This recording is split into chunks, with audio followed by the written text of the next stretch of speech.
All right, today we have another episode from the archives with one of my incredible guests. Enjoy.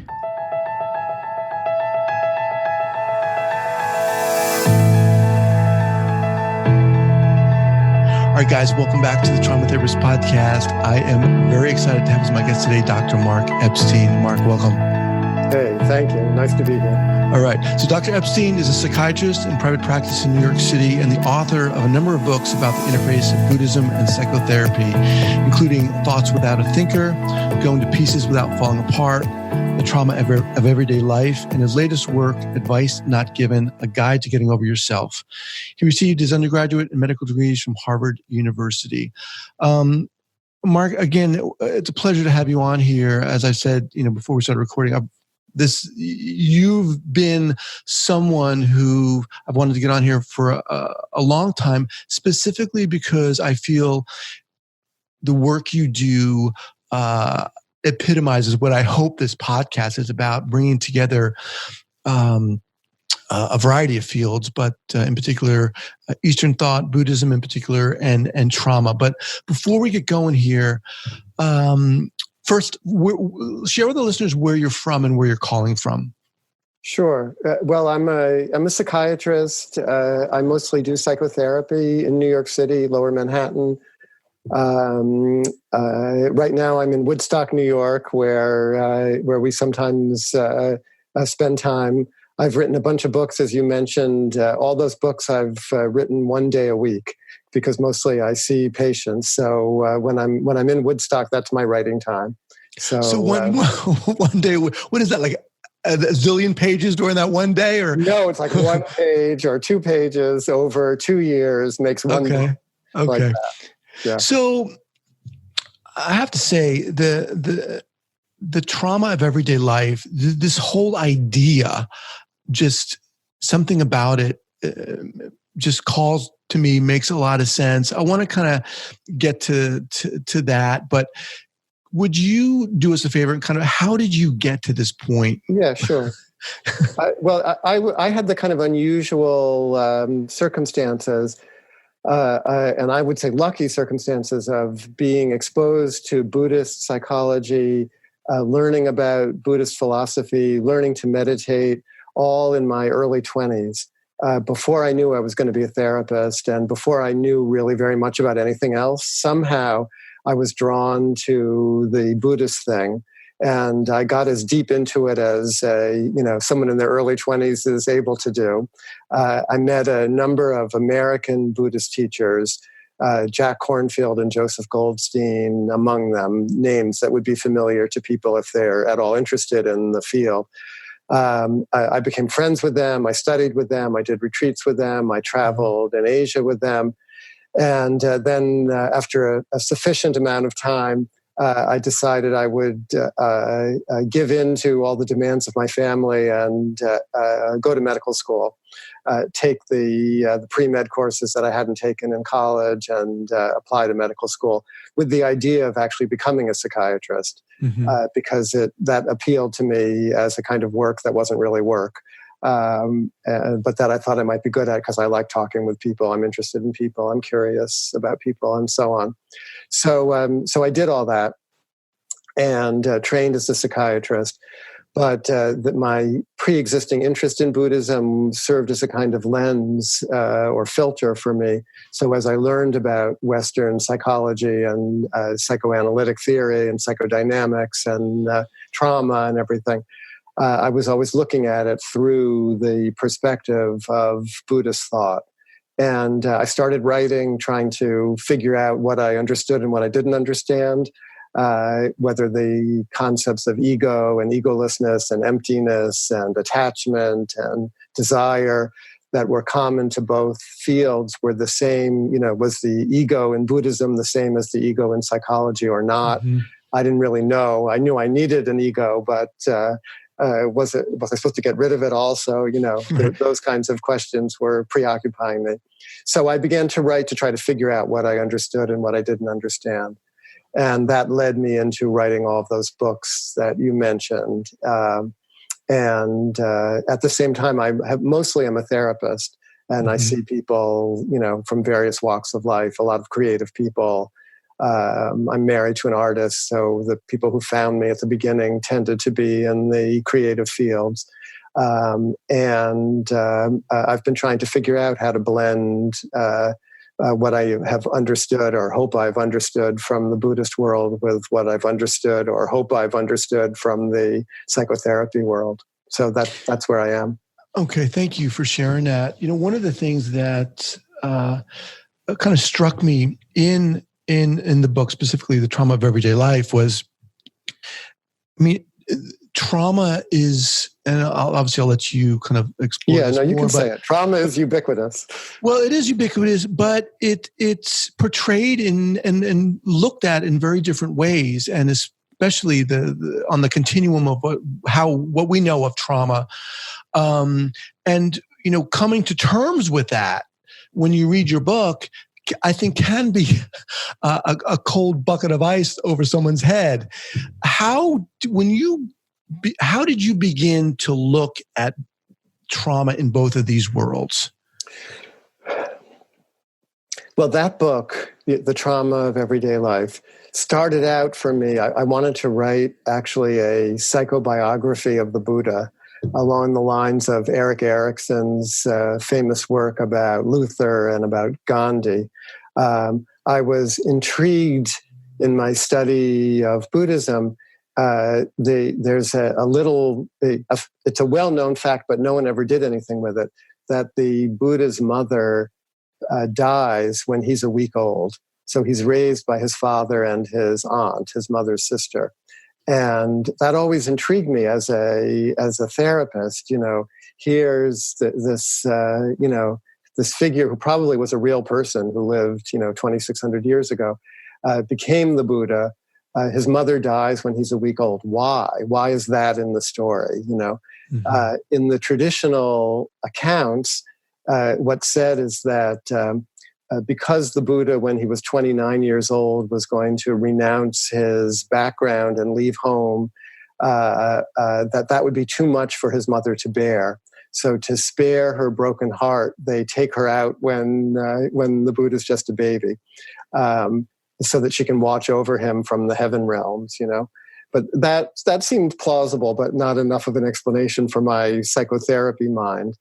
And I began to wonder if maybe, in psychodynamic language, we have this idea of big T trauma, like major trauma, like in war or traffic accidents or hurricanes or whatever, but also little t trauma, developmental trauma that takes place when we're young children, either because of intrusive parenting, alcoholic, abusive parents, or depressed parents, or else abandoning parents, where nothing happens when something maybe should have happened. Mm-hmm.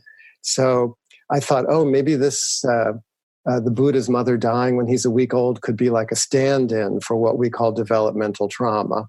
And then I started to look at the Buddha's life history and his teachings, where his first proclamation after his enlightenment, he uses this word dukkha, life is dukkha, which is traditionally translated as suffering, that there's a sense of unsatisfactoriness that permeates human life. If you take the word dukkha apart, it actually means hard to face. They have a word sukha, which means sweet to face, which is like the pleasurable aspect of things. But dukkha means difficult to face. And I began to think that, that's like trauma. They didn't have a word for trauma, but trauma is what's difficult to face in all of our lives, mainly that we're going to die, that the people we love die, that there's old age, that there's illness, that there's separation from the beloved, that there's too much closeness with people we don't love. Those are all the things the Buddha itemized as dukkha. And that started me thinking about the traumatic undercurrent in everyday life. And so that's what the book turned into. Mm-hmm. How do you recommend, or probably that's not even a good word, but people come into your office and they've suffered trauma. They might not even know they've suffered trauma. This blending of Buddhist thought, Asian thought, Eastern thought rather, and Western idea of trauma. Talk to us about that understanding or that lens that you, through which you look at it? Well, the Western definition of trauma is basically difficult events occur, which create what we call unbearable affect or unbearable emotion. Affect is the word that gets used instead of feelings. But traumatic events evoke unbearable feelings in us as young children or as adults when we face the death of those around us or, difficult things of all sorts. And the instinctive reaction to the specter of unbearable affect is to what we call dissociate, which means to push away. The ego needs to preserve its own structure. So to do that, it pushes away that which threatens to overwhelm it, which are the unbearable feelings. So there's this kind of dissociation that happens in trauma, which we know from discussions of post-traumatic stress syndrome and so on, PTSD, veterans who come back who have pushed away their intense traumatic experiences, but you can push it away, you can put it in a closet, you can suppress it, but it comes out. It comes out in dreams, it comes out in intimate relationships, it comes out when the smell of the air evokes the feeling that you're trying not to allow. And so that strategy of dissociation is imperfect. So there are levels or gradations of dissociation. We all use dissociation to deal with the stresses and strains, the traumas of just being a person in a body, trying to make sense of being in the world. So when people come into the office, I have one ear out or one eye out or some feelers out for where those aspects that are hard to face, where are they? How are they going to manifest? And some, not everyone has that, but most people have some version of it. And in a trusting relationship, that is what we try to create in psychotherapy. And I think that's analogous to what we try to do in meditation. We try to create a trusting inner relationship in meditation. We try to create a trusting interpersonal relationship in psychotherapy. When that relationship is created, a relational home, we call it, then those feelings naturally present themselves. So there's a kind of impulse towards healing, towards wholeness that we all have. And when it's safe enough, people will start to reveal what's actually going on inside of them. So when that relationship is created, you said these feelings will naturally kind of evince themselves. They'll show themselves one way or another. Maybe not literally, but that's where dreams, in the traditional Freudian or Jungian sense, are important. Sometimes they'll manifest in the way that people actually relate to you as a therapist, or the way they relate to their own minds. People may act out the feelings rather than actually be able to say, oh, this was so upsetting to me. But one way or another, the feelings start to show themselves. And a skilled therapist or a skilled meditator can be sensitive to those feelings and make sense out of them. In the West, we tend to very much kind of qualify these traumas in a sense. I mean, trauma is bad. Trauma is something that's, quote unquote, bad that's happened to us. In a Buddhist perspective, in an Eastern religious or psychological perspective, talk to us about that different perspective. Is it a different perspective? Well, that's why I said at the beginning, trauma is ubiquitous. We have this idea of post-traumatic stress, and I like to say that if we're not suffering from post-traumatic stress, we're suffering from pre-traumatic stress, because it's going to happen to all of us. Great. one way or another. I really learned about trauma. I didn't have any special training in it. I was just doing therapy with whoever came into the office. But a patient of mine found me. A new patient found me after losing her entire family in the 2004 tsunami. She was in Asia vacationing with her husband and her 2 young children and her parents at an eco resort, a nature resort. on an island, and the tsunami came and swept them all up in the waters, and everyone died but her. She survived by holding on to a tree branch, as she got washed up by the waves. And somehow she met the daughter of someone I had treated after the World Trade Center, who said, "Oh, you should maybe come and see this person. Maybe he could help you." And she ended up in my office in Lower Manhattan. And I didn't know how to help other than sitting across from me. She had 2 children, and my wife and I have 2 children, so I know what it is to have 2 children. And in the office, it didn't make that much difference if they were alive or dead. I still wanted to know about her children, so I started to ask her questions about her children, and that was the beginning. Because even she hadn't been able to go back to her house in England. She hadn't been able to look at any of the photographs. Just getting her to talk about her children was the beginning of allowing the unbearable feelings of loss to mix with her pre-existing feelings of love. And over many years, I learned so much from her about, we tend to see people like her as suffering from a kind of singularity, like, oh, there's no way I could understand what you're going through.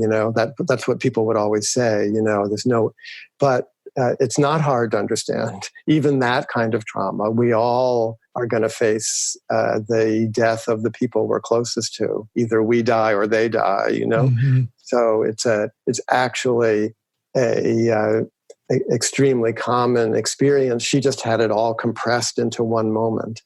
And in terms of walking through that or the healing process, what did that look like? I mean, we can talk about that person if that's okay, or talk more generally. But sure, it looks the same. In anytime there's any kind of what we call healing, it has to do with it not following some kind of prescribed path. Like the ideas that we have coming out of Elizabeth Kubler-Ross's work about death. That there's a progression of stages. First denial, and then anger, and then bargaining, and then acceptance. And so people are like looking at themselves like, oh, I should be at acceptance now at a year or 2 years or whatever. And my experience is that it doesn't, that's a nice schema. And there's schemas like that in the meditation world for how you're supposed to get enlightened. First you experience impermanence, and then you experience suffering, and then you're released. It doesn't, the paths, the maps don't do justice to what the actual experience is. Mm-hmm. So my experience with people who have suffered big traumas like we're talking about now is that the pain doesn't go away. The intensity of the loss doesn't go away, but the feelings of love, which in the initial shock, people feel like they have to push down because it's too scary to still be vulnerable in that way. Those feelings start to come back. So in terms of acceptance, the acceptances of the entire mix of intense emotion that is part of the experience of love and loss, part of the experience of being human. And it's analogous to people who come to terms in some kind of way with the pain of their childhood, that they're able to incorporate those difficulties into who they have become, without raging in some kind of violent way against the injustice that was done to them. They're able to use the traumas of daily life as portals or windows into something greater about themselves. What we call in Buddhism their true nature. Is that a different way of looking at the healing process than, generally speaking, in the Western world, where we do try to push it down? And Well, I think in the Western world, we're mostly trying to get people better as therapists, and the general mindset is to, what does resilience mean? It means to keep going. It means, if you've lost your husband or your wife, like, well, okay, when are you going to find your next one, kind of thing.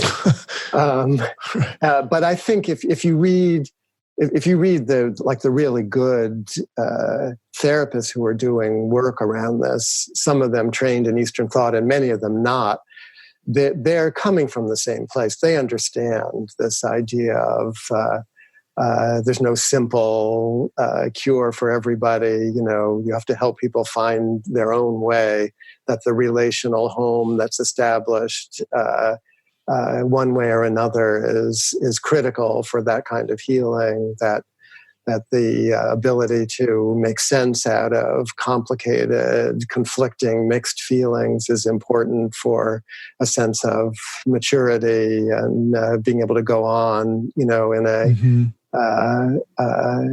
a grown-up way, whatever that might mean. I think you see these elements even without the Eastern influence. So you mentioned this idea of helping. How do you define that in a sense? I mean, you're walking into your office in lower Manhattan, you're sitting there. How are you defining helping? And that look different for each patient that walks in too. Yeah, well, it's definitely different for each patient that walks in, but in terms of what I'm trying to do, it's pretty much the same. And I like to use the language. There was a famous British pediatrician and psychiatrist named Donald Winnicott, who started out treating children, and then mostly in his day, the 40s and 50s, mothers and their children. And he originated the phrase, the good enough mother, one who's not too intrusive or too abandoning. We would say the good enough parent now. But when Winnicott talked about what that meant, he was using parenting as a way of talking about therapy also. What is a therapist doing? And he talked about the holding environment, that what a mother does for a baby is hold the baby in a way that's sensitive to what the baby is going through. So by holding, he's talking about a physical holding, but also an emotional or a mental holding, that a parent instinctively is sensitive to the emotions, the feelings of the infant, even while the infant for the first 3 years or so doesn't have the cognitive or the mental capacity to say to themselves, to understand what they're feeling. They're completely dependent on the parent to, in a kind of mirroring way, to make it okay what they're feeling. They're hungry and they're screaming, and the parent is able to say, it's okay, it's going to be okay. That kind of, they communicate that. So the holding environment of the therapy office is very important. So I'm trying to put myself into that place, which I also have learned from meditation, where I'm not being the aloof, blank screen, 1950s psychoanalyst. I'm there with the person. We sit face to face. They're not lying on a couch or anything. I'm there, but I'm present, but I'm hopefully not intruding too much with my own agenda, either trying to get them better or trying to talk about my own experience. I'm there. Winnicott used to talk about being used, that being used as a parent or as a therapist was the most fulfilling kind of thing. We want to be used properly. So I'm trying to make myself available to be used in whatever way will be helpful for that particular person at that particular moment. And that requires a kind of improvisational dance, which I find very satisfying. We have a lot of people who are listening to this who are therapists of various kinds and with various levels of experience. But for those newer clinicians, maybe they're just starting out or maybe they're even in school, talk a little bit, Mark, about how this is a big question here, but what the arc of your presence was like from when you first started out and to now. I mean, I would imagine that might have been looked very different. It's hard for me to say. To me, it looks totally the same. I remember when I was first, I was trained coming out of medical school. So in medical school, you do 2 months of surgery and 3 months of medicine and a month of dermatology, a month of psychiatry, and the training is all the same. In most of the fields, you watch the doctors do whatever they do a procedure, and you learn how to do it, and then they let you do it, for the first time. In psychiatry and psychotherapy, there aren't any procedures. So in my first rotations as a therapist, at some point they just hand you a patient and you go into the room and it's just you and the patient and you're the therapist, even if you're in medical school or an intern or a resident, a fellow, whatever it is. So, and they don't really give you any training in how to be a therapist. If you're coming up as a psychologist or a social worker, or if you go to a psychoanalytic institute, you might get more actual kind of at least theoretical training. As a medical doctor, you get hardly any, a little bit, but hardly any. So that no one was there watching me with my patients. And I didn't really know what to do. I had two things to draw on. One, my meditation experience, which was already very well established. So I knew how to be in relationship to my own mind. And I figured, if I can pay attention to this person's mind the way I've learned to pay attention to my mind, maybe that will be quote unquote therapeutic. Mm-hmm. And I had been in therapy already, so I did have the experience of being the patient. And I had been in therapy with a Gestalt therapist who was very present with me. Gestalt therapy uses the intricacies of the present moment to try to look at what's the person avoiding, or how is the person avoiding being present with me, the therapist. So I had those two things to draw on, and I basically had to learn how to deploy those techniques, and I'm still learning it's the same process. So I was always more comfortable as the therapist than I was as a person in the real world. So when you first started out, Mark, mm-hmm. Why did you want to get into therapy? Or why did you want to become a therapist? Why did I want to become a therapist? As I think I mentioned at the beginning, it seemed like work that wasn't really work. So I was looking for something I could do, Right. I wasn't going to be good at surgery or at making things, or, whatever talents I might have had lay in the interpersonal. And in terms of your idea of helping, I want to get into this field. Yeah.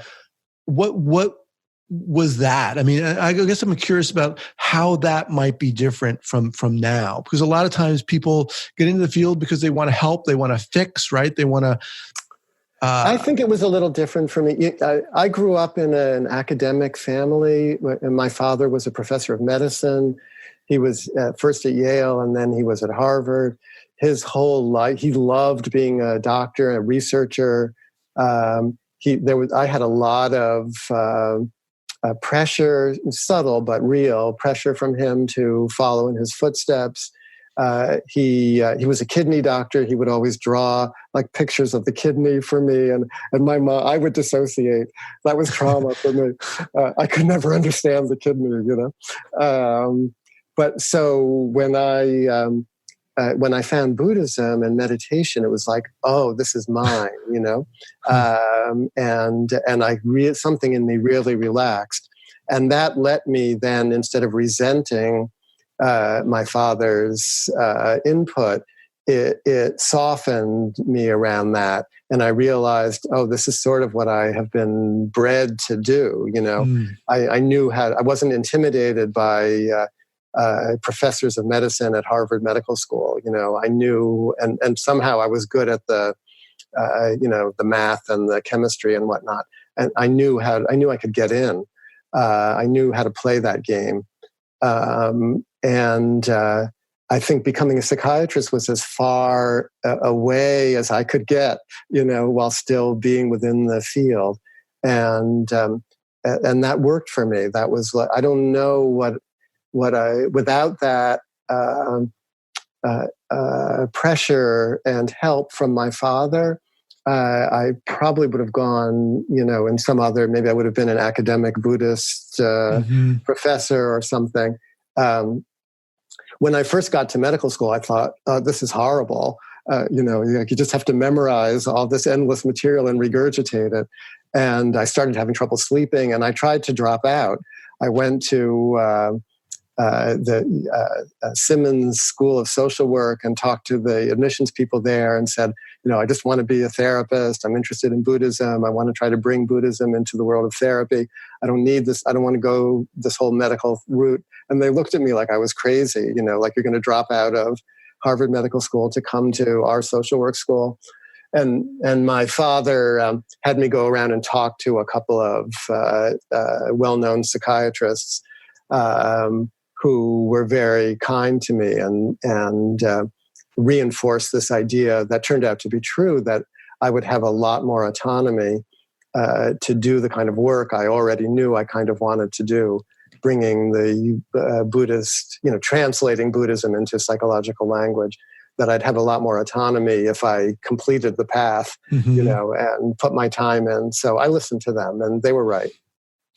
I just want to remind everyone that I'm speaking with Dr. Mark Epstein. His website is markepsteinmd.com. I'll have everything linked up here at the show notes page, traumatherapistpodcast.com. So Mark, as we kind of close down here, what would you say to those younger therapists listening, those people just starting out, in terms of learning about trauma, even learning how to sit with trauma when someone's patient or client is sitting across from you? What would you say to them?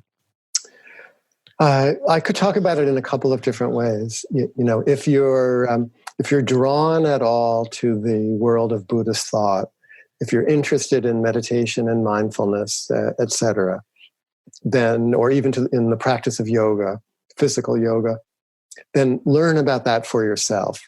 Because what they're trying to teach you about how to relate to your own mind is going to help you in relating to other people's minds. So first, work on yourself. That I think is almost goes without saying. It's not right for everyone, but if you feel it inside of you as something you're drawn to, then let yourself pursue it and learn about it. Not by surrendering to some teacher, some guru. You don't have to swallow everything, but take what seems good for you and use it for yourself.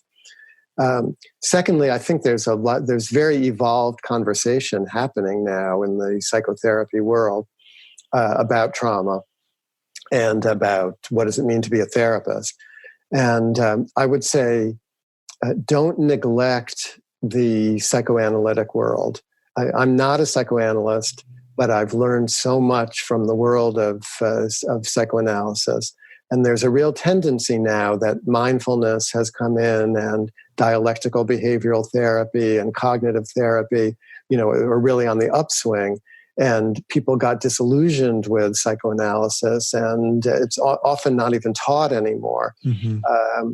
But I would say there's so much to be learned, so much that people understood about the complexities of the therapist-client relationship. That's so helpful. And, there's a psychoanalyst named Robert Stolorow, Stolorow, who has a beautiful little book about trauma that I reference in my trauma book. Trauma and human something it's called. It's a tiny little book. It's excellent. There's a compilation of Winnicott's writings for lay people, talks he gave to like breastfeeding leagues and radio talks called Babies and Their Mothers by Winnicott that I look at all the time. There's a little biography of Winnicott by Adam Phillips. Adam Phillips is a wonderful writer. His most famous book is On Kissing, Tickling, and Being Bored. But he has a little biography of Winnicott that was the first thing I ever read about Winnicott. There's a book by Michael Eigen, E-I-G-E-N, called The Psychoanalytic Mystic, which a lot of people don't know about, but is a beautiful description of what it means to try to use these ideas in psychotherapy, drawing on Lacan and Winnicott and Bion. So those are some places that people could start. Awesome. I'll have those linked up. Mark, it was an honor having you on here. I'm thrilled, and I'm really excited to get this out to my audience. I want to thank you so much for joining me today. Pleasure. All right, take care. Thanks. Bye.